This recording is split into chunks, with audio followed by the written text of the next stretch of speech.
piadas à parte, vamos começar. Gente, olha que lindo isso daqui. Esse grande grupo de guerreiros da liberdade, mão pra cima, punho cerrado, camisa do Che da vara, né? Aí tá aqui, ó, o Sage. Olha só, né? E essa? Imagina o que é que tá atrás desse quadrado azul. E o que é que tá debaixo do braço desse cidadão aqui, né? Que eu coloquei um quadrado azul. Tá parecendo até que fazendo L, né? Que caso, parecendo. Não está fazendo, óbvio, né? Mas só achei engraçado aqui a posição da mão é o Sage, né? Esse que acabou, né, a Guerra Fria e o maior financiador do socialismo no mundo se tornou os Estados Unidos, pois os comunistas perderam o poder e migraram para os Estados Unidos para conseguir financiamento da maior potência econômica do mundo através de Deep State de lá, né? Tá sendo irônico, mas não tá de todo errado. E aí, né, sai mais e mais revelações sobre a questão da USAID e vejam só. Quem que estava recebendo uma ajuda financeira? Nosso companheiro Klaus Schwab. Klaus Boca de Mosquito. Mais de 68 milhões de dólares ao Fórum Econômico Mundial. Me explica aí, velho. Pra quê? Pra que esse dinheiro? Pra que esse dinheiro? Aí olha que curioso, né? Klaus Schwab. A gente já abordou essa matéria algumas vezes, explicando a trajetória de vida dele. O Klaus é uma cria, é a fusão, né, dos seus três grandes mentores são o Henry Kissinger, o Herman Kahn e a CIA. Que bota que é praticamente a mesma coisa. Na verdade é o John Kenneth Galbraith. Enfim, segundo esses três caras estariam por trás do Klaus Schwab. Eu não vou entrar nessa matéria, a gente já comentou sobre ela algumas vezes em alguns dossiês históricos, mas tá lá. Ele tá falando, cara, o Fórum Econômico Mundial não foi uma ideia só dele. Basicamente saiu da cabeça mesmo do Henry Kissinger. O Klaus Schwab estava lá em Harvard, lá estudando com Kissinger, etc, tudo mais. Eu não vou entrar em detalhes, você pode procurar essa matéria em inglês, ela originalmente é em inglês, você pega, você lê, e aí você compreende lá o que está acontecendo. Mas enfim, o Kissinger, né, que também é uma peça central nesse tabuleiro da geopolítica norte-americana, né, da política externa. O Kissinger, ele foi escolhido a dedo pela turma dos Rockefeller. Tem um vídeo também, já comentou no passado. Então, foi o David, foi o Nelson Rockefeller que falou, não, a gente viu esse cara numa palestra, falou, pô, esse cara é bom, vamos investir nesse cara. E essa matéria também comentava como o Council of Foreign Relations tem um papel central em todo esse processo, inclusive no Klaus Schwab e no Fórum Econômico Mundial. Enfim, se liga nisso. Investimento, redes de investimento de impacto global, né? Se expande a expansão, a colaboração da Omidyar Network, que é do Pierre Omidyar, que financia uma galera através da Luminate. Inclusive, aquela turma que gosta de censurar no Brasil, né? Que cobrar que os anunciantes deixem de anunciar. Um grupo aí que, junto ao Felipe Neto, aparece aí nas matérias aí falando que recebia dinheiro da USAID. Enfim, o Omidyar financia essa turma toda. Então, o Omidyar, o USAID e a Fundação Rockefeller apoiam aí o crescimento do campo de investimento de impacto. Você vê a parceria, né? Quem tá junto. Só que os Rockefeller sempre no meio da confusão. E aí, por que eu coloquei isso, né? A Paula tá falando assim, ó. Para quem está interessado em como a USAID faz lavagem de intenções através de ONGs, jornalistas, universidades, lembre que o Intercept foi lançado pela parceria Omidyar-Glenn. E olha aqui os amigos. Glenn, Omidyar, USAID, Rockefeller. Entendeu a volta do Lula? No terceiro episódio do nosso dossiê histórico da semana passada, semana retrasada, né? Nem lembro, né? Semana retrasada, eu acho. Enfim, a gente comentava sobre isso daqui, né? O René Dreyfus, que é que tem uma... comentava muito sobre o que estava acontecendo no Brasil naquele período, comentava sobre o mundo também, e ele fazia toda uma retrospectiva histórica para mostrar que no final do dia, quem mandou, e mandou por muito tempo, na política externa norte-americana, foram os Rockefeller. Aí você fala, pô, a USAID faz parte da política externa, atuou no Brasil também nos anos 60, a gente já fala disso. A USAID que ajuda o Fórum Econômico Mundial, que o Klaus Schwab, querendo ou não, é uma cria dos Rockefeller, que os Rockefeller mandam nessa porcaria toda. Então você vê que assim, aquele ciclo que segue se repetindo, até os dias atuais, como tá aqui a Paula mostrando, né? Para que, mais uma vez, os Rockefeller com o USAID, o mesmo processo e o mundo não muda. Aí tava ali. As ligações com a comunidade de inteligência dos Estados Unidos também eram muito fortes, como foi confirmado pelo caso da CIA, né? Desde a sua criação em 47, a direção da CIA esteve principalmente nas mãos de um membro destacado do CFR, como exemplificado pelas nomeações do Allen Dulles. E John McCone, Richard Helms, William Colby, George Bush, todos eles membros do CFR. O CFR tem sido há muito tempo o principal constituinte da CIA na América Pública. Quando a CIA precisava de frentes adequadas para esconder suas empresas de fachada ou para outra assistência especial, muitas vezes recorreu aos membros do conselho. É um padrão da CIA usar, né, coisas de fachada, como a própria USAID. Aí quando você volta para o passado, isso aqui eu não vou me aprofundar, mas eu falo para vocês, isto é real. Se você pegar que seja a própria CPI do IPES e BAD, os documentos lá, notas taquigráficas, se debateu sobre isso ao longo da CPI. Aliança para o Progresso. É um projeto que começou na era Kennedy. O Lincoln Gordon já falou sobre isso também. A USAID, né, Agência de Ajuda Externa dos Estados Unidos, sob mira de Trump, apoiou a ditadura no Brasil. Na verdade, o período pré. Na verdade, também teve um pós-acordo MEC-USAID. Durante o governo Jango, a USAID foi usada como uma ferramenta para tentar domesticar o governo de Jango, seja de forma direta ou indireta. Uma das formas mais significativas dessa atuação indireta foi o fortalecimento de governadores da oposição com o objetivo de restringir as ambições políticas do governo federal. Esse caminho foi a Aliança para o Progresso. Era um caminho para ajudar, né, a alcançar o progresso. Um dos governadores que mais recebeu foi o da Guanabara. Isso aí tem bastante. Você acha mesmo na questão da CPI, que foi o Carlos Lacerda.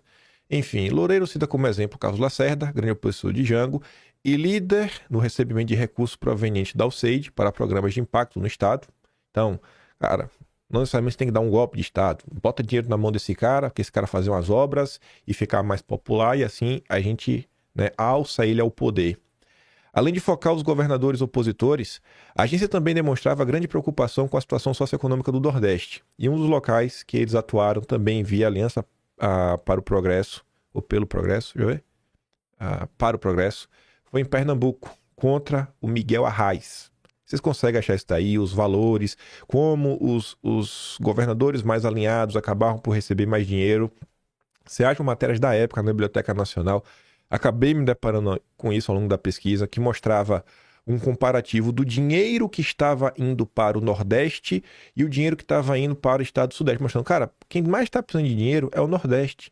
E o dinheiro não está chegando lá. Isso não faz sentido. E aí, né, a Folha de São Paulo comenta que está no dossiê de ontem. A USAID se envolveu ainda em tratativas com a ditadura, que resultaram em acordo com o MEC após o golpe. É o acordo do MEC e o USAID, a gente comentou um pouco sobre ele ontem. Mas vamos continuar.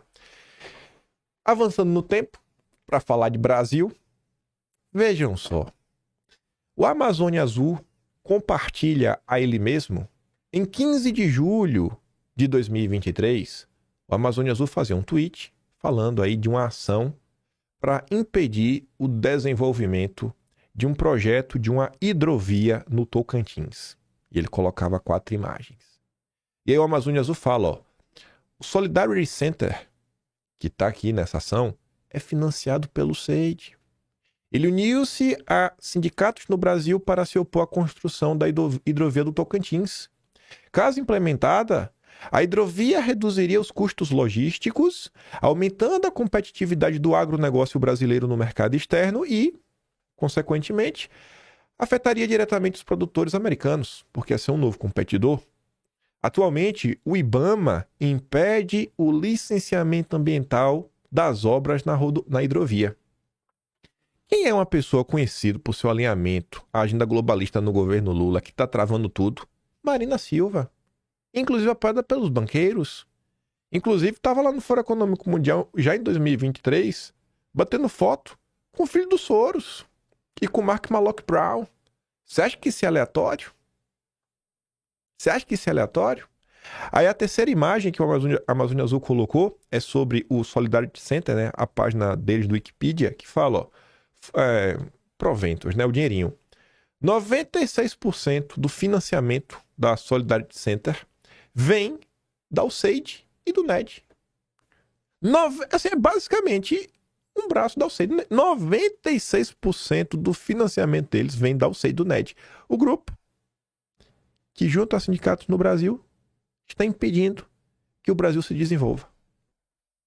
Então, gente, o que a gente está diante aqui nessa situação não é assim, eu coloquei no título do vídeo ontem, Bolsonaro é a ponta do iceberg. É a ponta do iceberg. São décadas. São mais de 6 décadas. Mais de 6 décadas de interferência no Brasil. São mais de 6 décadas. Quer mais?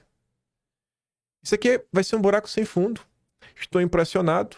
A quantidade de dinheiro saindo do bolso dos americanos para absurdos é impressionante. Agora lançaram um sistema para pesquisar as doações da USAID e você acha coisas muito bizarras, muito dinheiro. Deixa aqui um exemplo.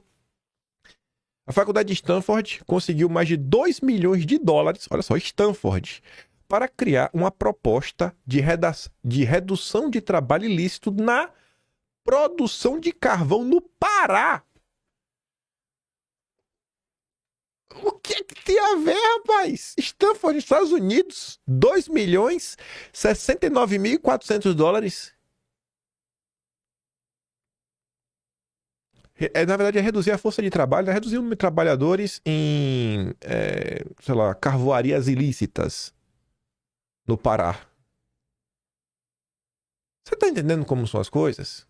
São 6 décadas, são mais de 6 décadas interferindo no Brasil. Mais de 6 décadas. Mas não para por aí. Colorido. Arco-íris. Né? Muito amor. Quem que ajuda? Quem que ajuda? Quem que ajuda? Fundação do menino Bill, né? Gates. Fundação Ford. E a USAID. São mais de 6 décadas. Não é só a questão da censura. É muito mais amplo. Por isso que eu tô falando, o time da coisa, assim, é perfeito. Muito bacana. Eu acho que tinha que botar pra frente a CPI, mas tem que, assim, gente, uma CPI, ela investiga, ela é importante. Mas além de investigar, você tem que fazer algo concreto. É a terceira vez que aparece o time. A primeira vez que esse time apareceu foi no Twitter Files, em abril de 2024. Segunda vez foi quando o Twitter foi suspenso, em agosto, início de setembro. Essa é a terceira vez que a gente está num time que a questão da soberania nacional entra na mesa. No momento que o Lula está enfraquecido, no momento que teve a mudança das mesas, temos um projeto para limitar a entrada de dinheiro internacional no Brasil. É a terceira vez. Não desperdicem, deputados, pelo amor de nosso bom Deus, pelo bem do Brasil. Pelo bem do Brasil. São mais de 6 décadas. Aqui está falando só da USAID, porque o Brasil é alvo de cobiça há mais de 500 anos. Aí Bolsonaro comenta. O governo do Trump vem revelando há dias a gigantesca máquina de moer que o governo anterior utilizava para direcionar o suado dinheiro do pagador de impostos americano ao patrocínio de ditaduras e a destruição de democracias em nome da falácia de manutenção do Estado Democrático de Direito e imposição de maléficas agendas globais em outras nações. Ainda muito a ser desmascarado em todo esse imbróglio da USAID. E aqui, até para discordar, gente, para mostrar que eu não concordo com 100%, não é o governo anterior. São mais de 6 décadas. Gente, eu acho que a gente também está diante de uma oportunidade de parar com esse romantismo e entender que o Brasil não tem amigos. Não tem amigos. No campo internacional, ninguém é amigo de ninguém. São tudo interesses. Tudo é um jogo de interesses. Sabe? Essa ideia, você pode até achar que o soviético era a pior coisa do mundo e que os Estados Unidos estavam lutando contra eles, mas isso não faz dos Estados Unidos mocinho em nada. Você acha que a administração do Kennedy foi boazinha? Ele interferiu no Brasil. Olha o que a gente viu lá atrás. Quem veio antes? Eisenhower, que nomeou Dulles, que foi toda essa brincadeira boba. Criei o CFR, depois também dos Rockefeller, muito bonzinho. O Lyndon Johnson, que veio depois. O Jimmy Carter. Né? Toda essa cultura progressista, o woke que vem forte ali já no governo dele, o Bush pai, Bush filho, o Bush pai inclusive, né, tinha vínculo com o Rockefeller. Pelo amor de Deus, Bill Clinton, Obama, esses são os mocinhos? Esses são os mocinhos? Não, pô, pelo amor de Deus, eu me recuso a achar que essa gente é mocinha. Beleza, lá, né? Impediram aí o comunismo. Não, ok. Isso não faz de vocês mocinhos. O Brasil é o Brasil. A gente tem que olhar para o nosso território, para o país, falar o que é melhor para o Brasil. E acabar. Olhar a situação assim de forma mais fria. O Brasil não tem, assim, aliados. Pode ter aliados momentâneos. Tem que pensar o Brasil, sabe, grande. E o que fazer nesse momento? Se hoje, graças a Deus, o Trump aí tá cortando esse dinheiro, o que é que garante? Que daqui a 10 anos, daqui a 20 anos, algo similar não pode voltar a acontecer. Então tem que proteger o Brasil agora. Aproveita o timing da coisa. Aí, se liga. Bolsonaro era visto como Trump tropical pelo Sage. Ou seja, algo ruim, né? Eu acho que o Sage não gosta do Trump, até porque ele cortou o dinheiro do Sage agora. Quem também era mal visto pela turma da Alceide era o Orbán. Olha que coincidência. E olha o que o Orbán disse. Então, aparentemente, a Alceide financiou o veículo de imprensa ultraprogressista político em Bruxelas e basicamente toda a mídia de esquerda na Hungria sob a administração anterior dos Estados Unidos. E eles me chamaram de disruptor do ano.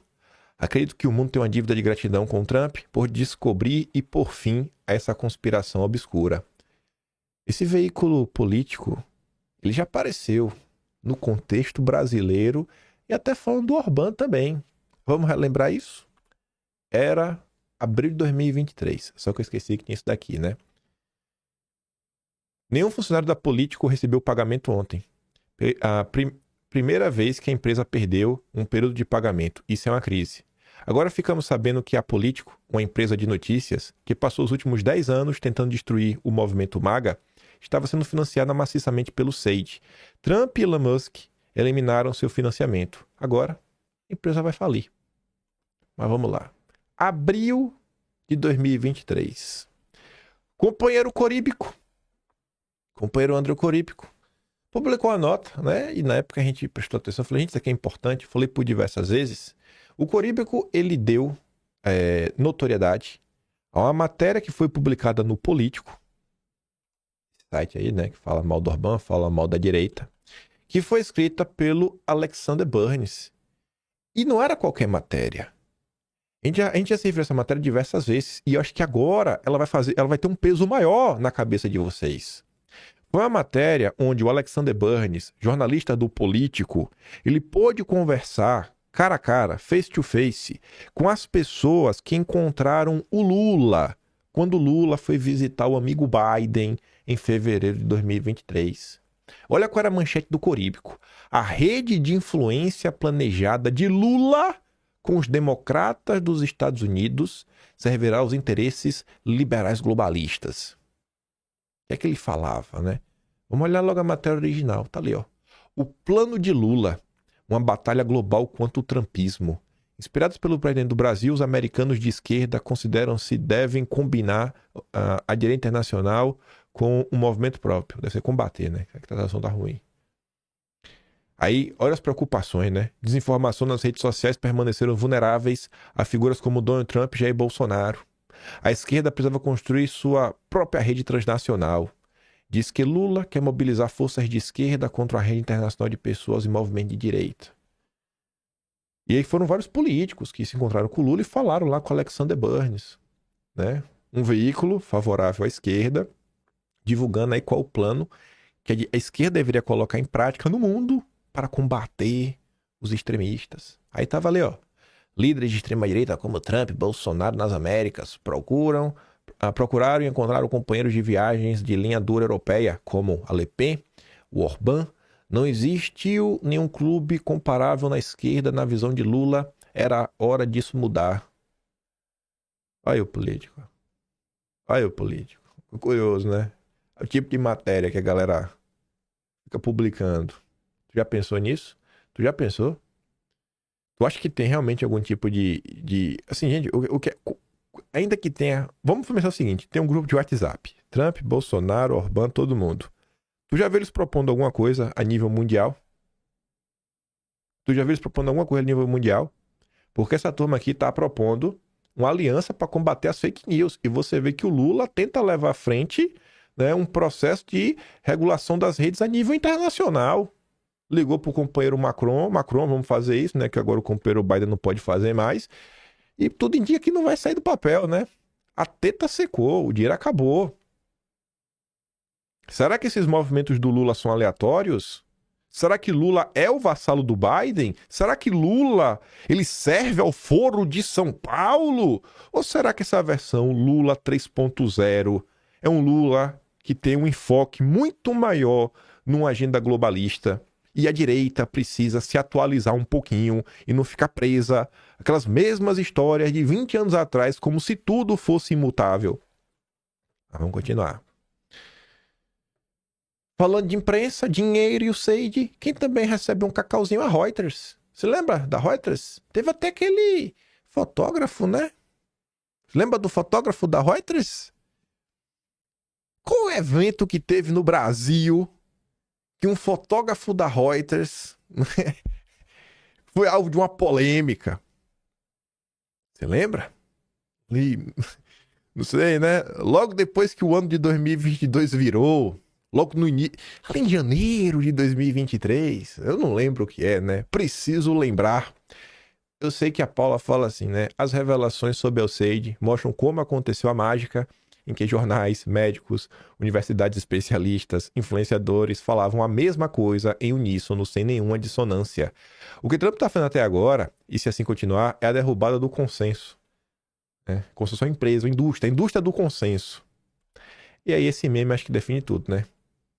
Fechar o Sage é ruim para nossos lucros. Todo mundo pensa igual, né? Curiosamente, né? Então, basicamente, financiamos toda a máquina de propaganda da mídia esquerdista. Aí Tsui coloca, né? Ao Sage resumido em uma única frase. Tá entendendo? Você está entendendo? Tá entendendo, irmão? Meu avô gosta dessa palavra. Tá me entendendo? Tô entendendo. Aqui é só um breve aviso pro Lula, né? Momento aviso. Atenção. Não comparecerei à cúpula do G20 em Joanesburgo. A África do Sul está fazendo coisas muito ruins, expropriando propriedade privada, usando o G20 para promover solidariedade, igualdade, sustentabilidade, em outras palavras, DEI e mudança climática. Meu trabalho é promover os interesses nacionais dos Estados Unidos, não desperdiçar o dinheiro dos contribuintes ou promover o anti-americanismo. Ou seja, Lula, Marco Rubio está avisando para você que a COP30 não conte com ele. Ele já saiu do acordo de paz, irmão. Não conte com ele. Vá lacrar com o Macron. Voltamos à programação. Começou a se discutir, né? Desde o fim da eleição para a presidência da Câmara e do Senado, modificações. Quem sabe uma modificação na lei de ficha limpa para reduzir de 8 para 2 anos o período de inelegibilidade por crimes eleitorais, o que colocaria Bolsonaro de volta na pista em 2026. E aí nossos liberais brasileiros já começaram a reclamar. Tem que comemorar a destruição da lei da ficha limpa também? Aí o Rodinei fala assim, ó, irmão, a lei da ficha limpa nasceu com um propósito bem intencionado, de afastar da política nacional agentes condenados por crimes contra a administração pública, peculato, lavagem de dinheiro, corrupção passiva, fraudes, etc. A época de sua promulgação foi vista, com toda razão, como a vitória da democracia. A pergunta que se deve fazer é: a lei cumpriu esses objetivos? A lei, de fato, afastou da administração pública políticos corruptos? Ela impediu que gente que foi presa por desvios de conduta assumisse cargos públicos? Ela acabou com as dinastias corruptas dos coronéis do Norte-Nordeste? Ou ela apenas tem sido instrumentalizada pelo judiciário para perseguir políticos não alinhados? Essa lei, apesar de bem intencionada, com a hipertrofia do judiciário atual, não serviu para absolutamente nada, a não ser tirar das decisões, das eleições, candidatos que os senhores juízes não gostam. Será que o judiciário deveria ter esse poder de escolher quem pode e quem não pode participar do processo democrático? Não é melhor deixar, bicho, deixa o povo escolher o que o povo quiser, né? Sei lá, enfim. Aí, rapaz, o antagonista tá virado no Jiraya, obviamente, né? O antagonista deveria fazer sentido para todo mundo. O Pedro Cerise, que é dono do antagonista, também tá reclamando. Aí tá ali, né? Patriotas do amor, bolsonaristas querem fim da ficha limpa. Aí quem que endossa a crítica? Transparência Internacional. O ataque à lei da ficha limpa, articulado por bolsonaristas, terá amplo e ecumênico apoio no Congresso. Direita e esquerda se unirão mais uma vez contra a criminalização da política. Polarização é método para distrair a sociedade da corrupção e da impunidade. E aí, 2025, ainda que tenha muita gente dormindo, já tem muita gente aí que tá desperto. Moura Lima deu logo na caixa dos peitos. Avisa a imprensa. Transparência Internacional e o SEID sediarão mesa redonda com agentes de mudança anticorrupção. Confia na Transparência Internacional, né? Uma ONG nada suspeita. E aqui? Não basta o SEID. Ó a NED também, ó. Ó a NED. Por falar em ficha limpa, no quintal dos outros, seria bom dar uma olhada em suas próprias parcerias. O povo tá ligeiro. O povo tá ligeiro aí em relação à Transparência Internacional, né? Enfim. Se eu parasse por aqui, a turminha que adora uma crítica construtiva, os intergalácticos, ia falar, você está falando isso só para passar pano para o minto, para aquele frouxonaro. Pois bem, né? Guarde isso daí na mente. Guarde a crítica construtiva de vocês na mente de vocês. Me dá 10 minutos. Eu tava passando isso no Twitter, e aí eu vi a Carta Capital publicar essa matéria. É o Marlon Reis, um dos idealizadores da Lei da Ficha Limpa. Projeto para reabilitar Bolsonaro em 2026 é um grave retrocesso, né? E aí eu fui dar um bisu no histórico disso, como é que essa lei, né, nasce, cresce, ganha apoio. E depois eu perguntei umas coisas pro ChatGPT. O projeto que deu origem à Lei da Ficha Limpa foi capitaneado pelo Movimento de Combate à Corrupção Eleitoral, então liderado pelo Marlon Reis. Antes dessa lei, gente, já tinha inelegibilidade, mas durava apenas 3 anos. Aí passou para 8. Vejam só, né, como são as coisas. Aí eu falei, cara, deixa eu entender um pouco mais. Aí eu fui lá perguntar, ô ChatGPT, me tira a dúvida aí. De onde é que surgiu a ideia da lei de ficha limpa no Brasil e no mundo? Qual é a relação dessas pessoas com Soros? Eu já tinha uma suspeita, né? Então já fui na veia. A ideia da lei da ficha limpa no Brasil surgiu a partir de movimentos da sociedade civil voltados para combater a corrupção e melhorar a qualidade dos representantes eleitos. A proposta ganhou força com a campanha liderada pelo Movimento de Combate à Corrupção Eleitoral, MCCE. Exatamente ali, né? Movimento de Combate à Corrupção Eleitoral. Então, realmente, o Marlon Reis, o ChatGPT tá certo. A ideia de barrar candidatos com histórico de corrupção não surgiu isoladamente no Brasil. Em muitos casos, essas iniciativas foram impulsionadas por organizações globalistas e ONGs ligadas à defesa da democracia e do Estado de Direito. Gente, você vê que globalista não está entre aspas. Eu não sei o que aconteceu. Eu não mandei nenhuma pergunta antes dessa não, juro pra vocês. Eu não sei se... não vou abrir agora o chat, não. Eu não mandei uma pergunta antes pra falar assim, não, vou treinar pra ele ficar meio irônico. Tô até na dúvida, né? Será que agora o Trump... Só porque o Trump se elegeu, até o ChatGPT tá endireitando? Enfim. Relação com Soros. Jorginho, através de suas fundações e redes de influência, como a Open Society, financia diversos projetos que promovem mudanças institucionais, incluindo reformas eleitorais. No Brasil, o MCCE teve apoio de entidades como a Transparência Internacional, que é parceira do NED, é parceira da USAID, Fundação Ford e outras ONGs que recebem financiamento indireto dos Soros. Essas entidades promovem pautas que, embora apresentadas como anticorrupção, muitas vezes têm impacto direto na exclusão de certos grupos políticos, especialmente aqueles contrários à agenda globalista. O Soros financia projetos, leis que acabam por excluir da política antiglobalistas. Nossa, que curioso! A lei da ficha limpa foi amplamente apoiada pela grande mídia e por setores jurídicos ligados ao establishment. Até a Globo e o establishment brasileiro apoiaram essa lei. O que levanta questionamentos sobre seu uso seletivo e politizado.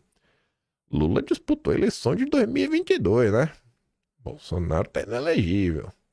Muitos críticos apontam que, na prática, A lei serviu para barrar adversários políticos específicos, enquanto outros candidatos com histórico questionável continuaram concorrendo sem problemas. Em relação ao mundo, quem inventou primeiro a lei de ficha limpa antes dela chegar no Brasil? A ChatGPT fala assim, né? A ideia de impedir que políticos com história de corrupção ou crimes concorram a cargos públicos não nasceu no Brasil. Aí ele fala lá, aí dá exemplo. Nos Estados Unidos, regras para inelegibilidade variam de estado para estado, mas crimes graves, né, podem impedir o candidato de concorrer. Há influência de instituições como o NED, a USAID, que promovem reformas eleitorais em países aliados. Que curioso, né? Os amigos aí da Transparência Internacional. Itália. Em 1993, após a Operação Mãos Limpas, lembram dessa operação?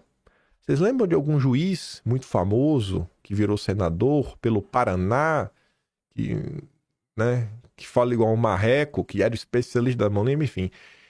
Após a Operação Mãos Limpas, foi aprovada uma lei que impede políticos condenados de disputar eleições. Essa legislação inspirou vários países, inclusive o Brasil. Realmente, né? A Operação Mãos Limpas influenciou muito o Brasil. Aí depois fala na influência internacional e organizações globalistas. A dos Soros financia diversas ONGs que promovem reformas eleitorais e combate à corrupção. Transparência Internacional, ligado ao PSOCITE, e que atua globalmente no monitoramento da corrupção. O NED, financiado pelo governo dos Estados Unidos, promove o fortalecimento democrático em vários países. O SAID financia programas de governança e combate à corrupção em diversas nações. E veja que a pergunta que eu fiz pro ChatGPT não envolvia nada de USAID, NED, nada. Eu perguntei, cara, e os Soros? E o mundo? É o ChatGPT sozinho que resolveu falar do NED e do SAID, né? Tô achando que a turma aí tá 100% alinhada ao Trump. O Brasil se inspirou em algum país? A lei da ficha limpa brasileira teve como modelo principal a legislação italiana da década de 90, após a Operação Mãos Limpas. Além disso, a forte influência de ONGs e organizações internacionais ajudou a consolidar o projeto como parte de um movimento global de transparência eleitoral. Pois bem, até aqui, aquela galera mais de boa ia falar, não, beleza, dá para ser favorável a mudar a lei, né? Realmente, tem alguns pontos aí que são questionáveis. Mas ainda parece que você só mudou de ideia por causa de Bolsonaro. Tá parecendo que você só mudou de ideia por causa de Bolsonaro, viu? Eu sei disso. Mas me dá mais um tempinho aí que eu vou mostrar que não é isso. Aí eu fui olhar lá na Biblioteca Nacional, né? Falei, será mesmo que tem alguma coisa a ver com a Operação Mãos Limpas? Pois bem, Jornal Fluminense, 25 de maio de 2010. A aprovação do projeto Ficha Limpa pode ser um bom caminho para a caça aos corruptos que, lembrando a Operação Mãos Limpas da Itália, mostrou ao mundo métodos purgativos funcionando tão bem em política como em gastroenterologia. Obviamente, há de se guardar as devidas proporções sob a pena de levar o doente para o ralo junto com o vômito e ninguém quer excessos. Não se quer punir supostos criminosos. A sociedade agora protegida pela tentativa de se banir candidatos julgados e condenados quer sim ver aplicadas as leis e uma confiabilidade pelas instituições cada vez maior. Mas ela não quer somente maus políticos fora da vida pública, que ainda na cadeia. Qualquer segmento acostumado a fazer da corrupção sua maior aliada. Então você vê que a galera tinha um receio da lei ser mal utilizada já em 2010. E falava da Operação Mãos Limpas. Aí, 2010 também, olha lá o Temer. O Temer é bonitão. E olha essa camisa. Grava essa imagem. Eu sei que tá muito pequena, mas é um quadrado assim meio verde e amarelo. Um negócio aqui meio laranja, escrito Ficha Limpa. É uma letra branca com uma sombra em azul. Guarde isso na cabeça. Temer, lindo, maravilhoso. Não importa mais quem é os outros. Corrupção não diminui no país. Quem diz isso? A Transparência Internacional. O Brasil, 69ª posição em ranking. Beleza, né? Brasil de sempre. É a nossa grande transparência internacional preocupado com o Brasil. Aí, agora o Intergaláctico vai ter um problema. Ih, você está passando pano pro mito. Hoje é episódio 1930. No 1864, quando não tinha ninguém discutindo sobre lei da ficha limpa, quando não era assunto, nós estávamos lá, Dossiê Nossas. Nossas é aquele grupo lá, né, que ajudou a criar o site do Sleep Giants. Também até ajudou a criar o Sleep Giants, vai saber. Pois bem, nesse dossiê, olha essa imagem aqui, ó. O quadrado é azul, né, um negocinho meio laranja, que deve ser, na verdade, uma mulher, né. Essa é exatamente a mulher. Você vê que é a mesma coisa, a mesma imagem da época. A gente comentava sobre a lei da ficha limpa. Vamos nos ouvir de novo. Cadê? Vamos lá. Tá do início. O mentor da Rede Nossas foi o Jeremy Heymans, criador da Vice e da agência de marketing Purpose, ambas dos democratas. Foi um cara deles que veio para o Brasil ajudar a campanha do Lula. A pesquisadora Corinne Morningstar descreveu a agência de marketing do Heymans, a Purpose, como sendo o lugar onde os lobos de Wall Street vão quando querem uma campanha para derrubar algum político, ou para gerar uma espécie de primavera, né, um golpe em um país eco. Quando eu fiz o vídeo do Nossas, uma tia do Zap me mandou uma DM no Twitter, falou: Kim, olha isso daqui que eu te mandei. Ela mandou isso aqui acho que em 2022. Ela falou: achei aqui em casa essa super interessante, de 2016.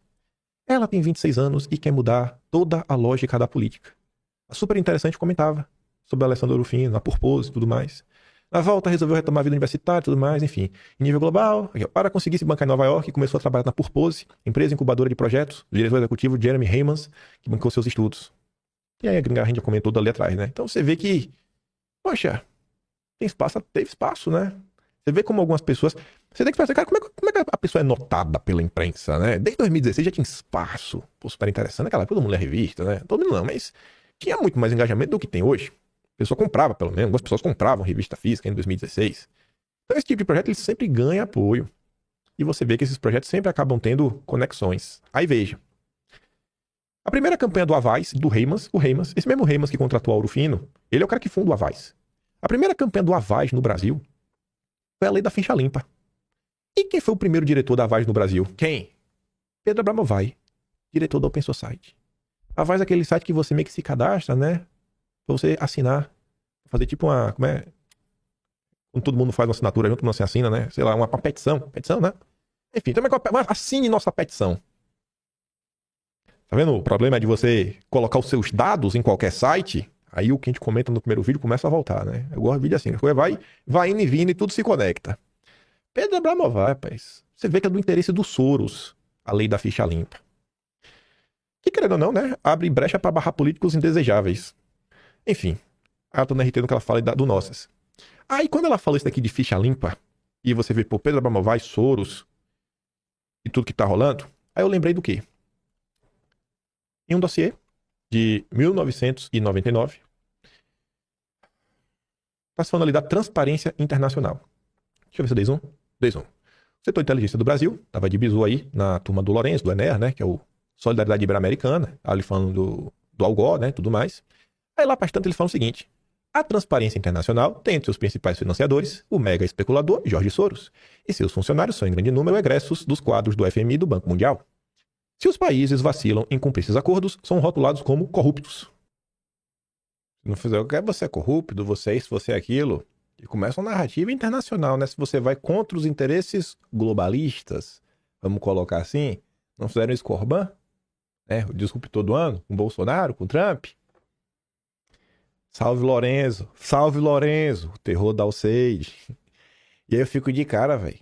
Você pega, sei lá, o PH Vox. O PH Vox adora me difamar. E porque eu gosto do Lourenço Carrasco, eu gosto do PH Vox. O que é que eu posso fazer? Continue me xingando, direita duguinista, que eu tô aí, né, manipulando pessoas. Salve o Lourenço Carrasco. Se não fosse ele, irmão, esse dossiê não existia lá. Tá aqui, ó, do início do dossiê, irmão. Aqui, ó. Ó, tabloide, Solidariedade Americana, MSA, tudo lá do Lourenço. O velho Lourenço tem umas coisas interessantes, pô. Não dá pra desprezar tudo que ele fala, não. Mas vamos continuar. Tenho que dar aquela espetadinha, né, nos meus amigos que aqui ficam falando de mim. Não, a gente não pode deixar, né, ficar apanhando calado. De número egressos dos quadros do FMI e do Banco Mundial. Se os países vacilam em cumprir esses acordos, são rotulados como corruptos. Então você vê que o Soros, ele quer ter meio que o poder de falar quem é limpo e quem é sujo. Foi fundado em maio de 93, uma poderosa organização internacional dedicada a combater a corrupção nacional e internacionalmente, que todavia não seria mais do que uma fachada. Seria, na verdade, um apêndice do Banco Mundial e do FMI, comprometida com a mesma perspectiva globalista e programática de tais instituições, embora com um disfarce diferente. Um dos seus patrocinadores é, não surpreendentemente, o Jorge Soros, né, financiador de campanhas pela legalização de fumaça e narco-insurgência na Iberoamérica. O diretor-gerente do FMI, Michael Candesos, é orador frequente em suas reuniões. A propaganda da transparência internacional repete constantemente que é urgente a necessidade de se estabelecer uma autoridade anticorrupção independente dos governos e com poderes de combater a corrupção dos políticos de quaisquer países. Uma espécie de tribunal penal internacional. A Transparência Internacional, quando atua no Brasil, ela sempre atuou contra Bolsonaro, né? Falando que Bolsonaro é um vagabundo. E ela sempre foi bem solidária à causa lavajatista.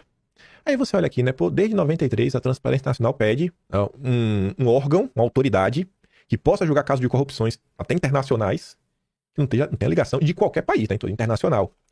Agora, a Transparência Internacional coordenou as atividades dos juízes italianos da Operação Mãos Limpas. Por que Moro se orgulha de ser um grande especialista, né? Que estudou muito sobre a Operação Mãos Limpas na Itália, que no final não deu em nada. No Brasil, né? Lula é presidente. Pois bem. 5 de dezembro de 2021, Moro propõe Agência de Combate à Pobreza e Corte Nacional Anticorrupção. Aqui era Corte Nacional. E aqui, Moro defende Corte Internacional Anticorrupção. Exatamente a agenda dos Soros, desde 1993. Essa é a direita? Aí voltando pra gente falar. Porque não tem como, ainda que eu não tivesse simpatia por Bolsonaro, você tá entendendo no final do dia?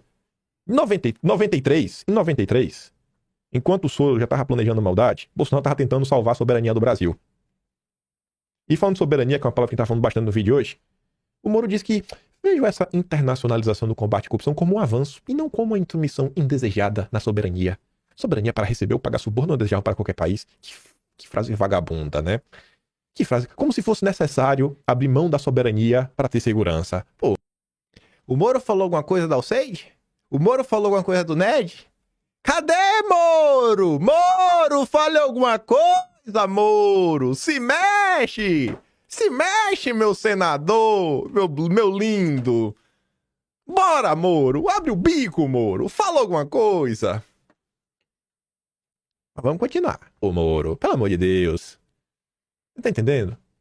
Moro é um liberal no final do dia. Toda é sempre isso, é pegar no pé. Me aponta aí um grande representante dos liberais do Brasil que não tá fechado com a agenda globalista, que luta pelos interesses nacionais. Me aponta.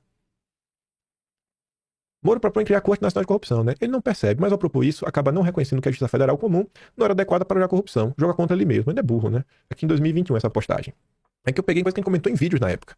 Moro propõe agência, aqui é a matéria do vídeo na época. Aí você vê, né? E sempre com a justificativa dos liberais. Técnico. Tudo técnico. Não é nada político, tudo técnico. Os melhores servidores e os melhores magistrados do judiciário por meio de um processo seletivo que leva em conta, com um procedimento de devida diligência, não só a integridade dessas pessoas, mas o comprometimento delas com o combate à corrupção. Como é esse comprometimento? Quem que vai fazer esse ranking? É o quê? Se essa pessoa participa dos eventos da Transparência Internacional? Se essa pessoa participa do quê? Como é que você mede isso? Critério totalmente subjetivo. É tudo técnico. Técnico. Os melhores dos melhores. Tudo técnico. Técnico. Como é técnico? Burro é o Felipe Barros. Burro. Sabe de nada. Gente, não é conhecido. Acho que aqui no vídeo já tá num ponto que talvez você não saiba nem explicar. Você pode nem saber explicar, mas você tá entendendo alguma coisa. Você não sabe explicar o que você entendeu. Mas já deu pra entender que esses caras não são solução. Eles são problema. E você vê, essas matérias tudo são de vídeos antigos. Graças a Deus, eu não desperdiço o tempo de vocês. Porque assim, se eu consigo pegar uma matéria que eu falei lá atrás e trazer de volta, que é matéria importante, pô.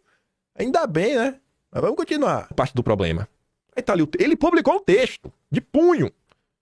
Que ela falando contra a soberania, né? Não faz mal, porém, que estima, eu já li a primeira parte, que estimamos a construção de uma cultura de integridade e não de prática de corrupção vem de fora. Né? Às vezes, países, empresas, pessoas precisam de empurrãozinho. Um empurrãozinho dos Soros. É isso que a gente precisa. Aí você vê, né? Quem que Moro levou pro governo? A Ilona Zabó, do Igarapé, que era chefe da Adriana, do Cipó, que tá aí levando os petistas pros Estados Unidos pra tentar contra o Brasil. Adriana Cipó, Estados Unidos, é porque nesse dossiê do Nossas, a gente tá falando sobre isso, antes de chegar na questão da Vaz. O nosso, a gente fala da Alessandro Rufino, que tem conexões com o Felipe Neto, com o Soros, aquele vídeo do Felipe Neto, porque Trump na verdade, não era o pior presidente do mundo, e sim Bolsonaro. Um vídeo do Felipe Neto que rodou, que apareceu no The New York Times. Ela tem papel central, o Felipe Neto agradece a ela. O Pedro Abramovay joga o vídeo pra cima, pro vídeo rodar o mundo inteiro. Assiste esse dossiê na época, sabe? Então assim, não me vem falar, ele é da ficha limpa porque Bolsonaro é um mito. Não, irmão. Eu tô falando isso daqui desde o ano passado, sabe? E esse dossiê, na verdade, aquele da Transparência Internacional, ele tá, acho que no mês de janeiro do ano passado. Se não for janeiro, acho que é o de março. Era um vídeo assim, as denúncias do Enéas. Que é eu falar da turma do Enéas, do Lourenço e tudo mais, e trazer aquilo ali. Então, não vem encher meu saco, viu? O que é que Moro disse que se arrepende de não ter batido o pé? Quando ele indicou a Luísa Sabor pra fazer parte do governo, que ele tomou uma pressãozinha. É lona com Santos Cruz, né? Sabotador. A gente falou do Atlântico e Cálcio, que só pôde sustentar a tese do gabinete do ódio graças ao Santos Cruz. Atlântico e Cálcio, que os deputados aí agora estão falando, que age através também do SEID, do NED, nesse complexo de censura que o Mike Ben está falando, né? Agradece ao Santos Cruz, que não deixou cortar o contrato, meteu lá o Segovia. Salve Santos Cruz. E ela nessa daqui, ó.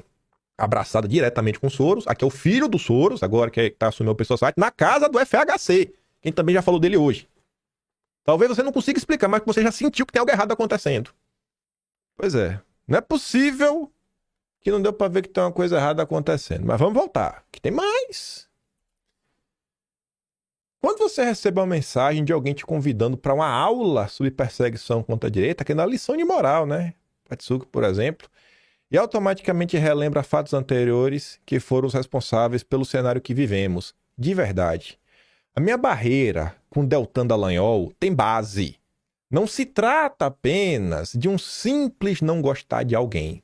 A Atsuki coloca ali, né? Transparência Internacional junto com a Alceide e coloca outras coisas. 10 de março de 2021, essa matéria aqui do Conjur. Deltan e Transparência Internacional queriam influenciadores de esquerda. Deltinha e Bruno Brandão, diretor da TI, queriam conquistar influenciadores de esquerda para impulsionar projetos da Lava Jato.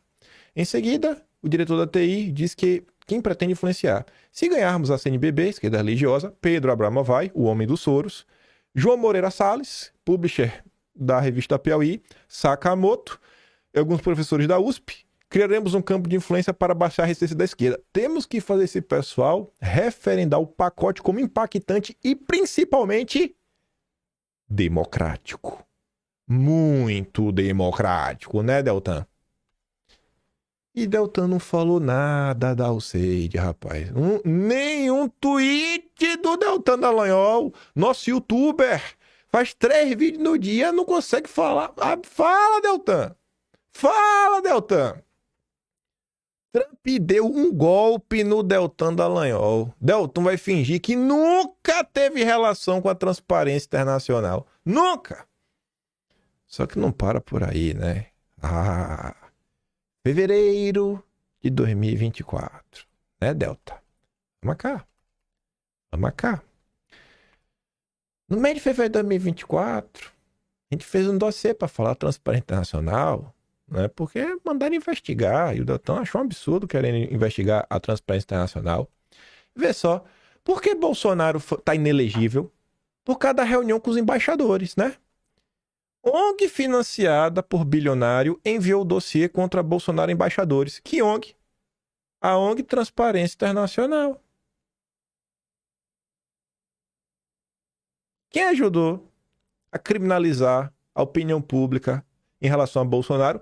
A ONG dos amigos do Deltan. Por isso que ele tá calado. E não para aí. A Transparência Internacional é aquela ONG globalista que queria uma cláusula anti-Bolsonaro no ranking de candidatos em 2018. A briga deles contra o PT não passa de disputa pelos corruptos de estimação. De um lado, a esquerda social-democrata, de outra, a petralhada. Aí tá aqui a notícia. Lava Jato debateu cláusula anti-Bolsonaro em ranking de candidatos em 2018. Deltan Dallagnol questionou Bruno Brandão sobre quando será lançado um ranking sobre candidatos ficha limpa. Aí tá aqui, né? Diálogos hackeados. Deltan debateu com o chefe, Bruno Brandão, né, um ranking de candidatos. O que é que seria essa cláusula? Quais seus critérios? Seja lá o que fosse, a mesma teria como objetivo de denegrir a imagem de alguns candidatos. A conversa começa logo cedo. 7h55, Mohalen os questiona. Qual seria essa cláusula democrática mesmo? Bruno Brandão responde. Aquela ideia de ter algum dispositivo anti-Bolsonaro, para que o filtro do passado limpo não sirva de plataforma para esses maníacos com ficha limpa, mas discurso de ódio. Ele pode não roubar. Bolsonaro não é ladrão, mas ele faz discurso de ódio. Vamos tratorar o Bolsonaro. Aí você vê, né? Tava lá 31 de janeiro de 23. Sob Bolsonaro, o Brasil termina estagnado na principal indicador de corrupção do mundo. A mesma até 2010. Olha o Deltan. 23 de janeiro de 2020. Primeiro ano do governo Bolsonaro. Tinha acabado o primeiro ano. O desmonte no combate à corrupção começou e o resultado se reflete na pior posição do Brasil na série histórica divulgada hoje pela Transparência Internacional. Tu quer me convencer que o Brasil de Bolsonaro, em 2019, foi pior do que o Brasil de 2010, do que o Brasil de 2018, de 2017, 2016, foi pior do que o Brasil que viveu o ápice da Lava Jato, Deltan Dallagnol? Foi pior o Brasil de Bolsonaro? Como é que tu tem coragem de fazer isso, cara? A Transparência Internacional é clara sobre o motivo do fracasso do Brasil. O país sofreu retrocesso no arcabouço legal institucional de corrupção do país por força de ações do governo federal. A culpa é de Bolsonaro. A culpa é de Bolsonaro. Aí quem que financia? Open Society, Fundação Ford, Luminate, que é do Pierre Mediar, Gordon Betty Foundation, WWF, e tem outros grupos aqui também. Curioso, né? Deltan e diretor de ONG combinavam notas públicas com teses lavajatistas. Você está dividindo a direita. É momento de união. Assim, pô. Acorda pra vida, cara. Isso aqui é só um grão de mostarda. Se você for pegar a questão, né, os erros da Lava Jato, e quando você entra na questão da fundação, de combater a corrupção, né, a Transparência Internacional temia não receber dinheiro de fundação lavajatista. Quando você entra nesse caso, aí você começa a analisar os diálogos todos, aí você vê o documento oficial do Ministério Público Federal assinado pelo Deltan Dallagnol, né, encabeça aqui o documento, e o que é que está aqui, as discussões com o Bruno Brandão, para que esse dinheiro poderia ser utilizado, e as diretrizes que meio que embasariam, cadê? Tá aqui no próximo capítulo. As diretrizes que embasariam essa fundação, aqui o documento oficial, é esse aqui, ó. Governança de recursos compensatórios em caso de corrupção. Aí quando você vê que quem ajuda a confeccionar esse documento é o Pedro Abramovay, né, aqui do Soros, a Ana Toni, atual secretária do Clima do Lula, ó, secretária ligada à ONG na mira de Toffoli, foi multada pelo Banco Central, Ana Toni. Deltan Dallagnol, faça alguma coisa. Fundação MacArthur, que recebe dinheiro. A MacArthur, com certeza, recebe dinheiro da Fundação da USAID do NED. Enfim, o Pessoa Site, Ford Foundation. Isso aqui é tudo material que tá lá. A Bill Gates, a Oak Foundation. Tá entendendo? E aí, quem também faz parte aqui do Transparency, né, que seria a Transparência Internacional, é o nosso companheiro Jamil Chad. Olha aqui, é um expert. É um expert, o Jamil Chad, né? Até ele falou sobre a questão do Fica em Casa em nome da Transparência Internacional. Tá de brincadeira, pô. Que direita que vocês querem unir? Vocês são malucos, é? São malucos, é? Tá achando que é questão de crítica? Ah, porque não pode criticar o mito? É, pode criticar o mito, não. O Brasil se tornou o paraíso de ONGs picaretas que representam interesses estrangeiros que pretendem rifar o país e suas riquezas. Hoje, os rumos do país são ditados por deliberações paralelas que influenciam decisões políticas governamentais, a elaboração de políticas públicas e um sem número de outras coisas que, na prática, ditam o que acontece ou deixa de acontecer no nosso dia a dia. Em função disto, apresentamos o projeto de lei número 3.120/2024, que tornaria a persona não grata, ou seja, cuja presença se tornaria inaceitáveis em nosso município, entidades nacionais e estrangeiras que, disfarçadas de instituições socialmente preocupadas, agem dia e noite nas sombras para minar a soberania brasileira, entregar nossas riquezas a interesses estrangeiros e desestabilizar o ambiente sociopolítico brasileiro e de suas diversas regiões, com especial destaque recentemente para a região amazônica. Então, isso aqui em síntese. O projeto de lei a nível nacional, que o Felipe Barros aí protocola para tentar dar algum conserto nesse meio de campo, Carlos Bolsonaro tentou adaptar isso a nível local, a nível municipal, um quadro de pessoas não gratas. E essas pessoas não poderiam ter vínculos com a Prefeitura do Rio de Janeiro. Também proibiríamos no mesmo projeto que essas ONGs, a Open Society, o NED, o SEID, WWF, estabelecessem quaisquer tipos de vínculo à Prefeitura e Câmara do Rio. Infelizmente, esta foi mais uma iniciativa torpedeada pela CCJ da Câmara do Rio. Esperamos que agora, com a bancada mais robusta do PL e uma presença maior nas comissões da Câmara do Rio de Janeiro, possamos impedir que iniciativas como o PL 3.120 de 2024 naufraguem sem ver a luz do plenário. Pautas como esta precisam permear todas as casas legislativas do Brasil, para que todos saibam que ainda há gente defendendo a soberania dos brasileiros nesta terra. Tinha mais coisa para falar? Mas lógico que tem muito mais coisa. Tem o caso da Ambipar, que está acontecendo dia por dia, confusões no governo Lula. Tem o escândalo aí da Previ, do fundo de pensão, que também dá para puxar muita coisa que aconteceu em 2023. Mas esse assunto, né, não pode deixar morrer, até porque... Deixa eu ver, né? Já tá... Tem um tempinho, né, que esse assunto tá na imprensa. Vamos ver quantos dias mais isso não vai passar na imprensa, né? Mas um tempinho aí eu acho que vai começar a crescer, vai ficar difícil de controlar e vai sair da bolha e vai começar a atingir mais setores, né? Esse assunto aí tudo que vai romper a barreira das 120 horas, dos 5 dias. Mas é isso. Olha o que tá aí na pista. Olha o que tá acontecendo. Sabe? Encara de frente o mundo. Encara o mundo de frente. Não tem uma visão romantizada sobre as coisas. Ou um apego bobo. Olha o que está acontecendo. Tente julgar as pessoas pelo que elas realmente são, pelo que elas fizeram. Será que alguém muda assim, do dia para a noite, sem sequer reconhecer o que aprontou, deixou de aprontar? E é isso. Eu fico por aqui. Se gosta do meu trabalhinho, quiser dar um pouco mais, passar no meu canal. Tem um Tony Valeu, tem um Patreon na descrição e tem um Atlas Brasileiro. kimpai.com.br, que como você já viu, né? Tá ficando difícil fazer um dossiê, falar coisas recentes, sem recorrer ao Atlas, né? Porque a história foi registrada lá, viu? E isso aí, se a gente tá fazendo links, só prova que o que tá lá tem alguma utilidade no debate público. Enfim, se puder dar aquela curtida compartilhada, fico feliz. Só tenho a vocês. E espero ver vocês aqui amanhã. Deixa aquele grande beijo, abraço, tamo juntos. Valeu, meus amigos. Fui!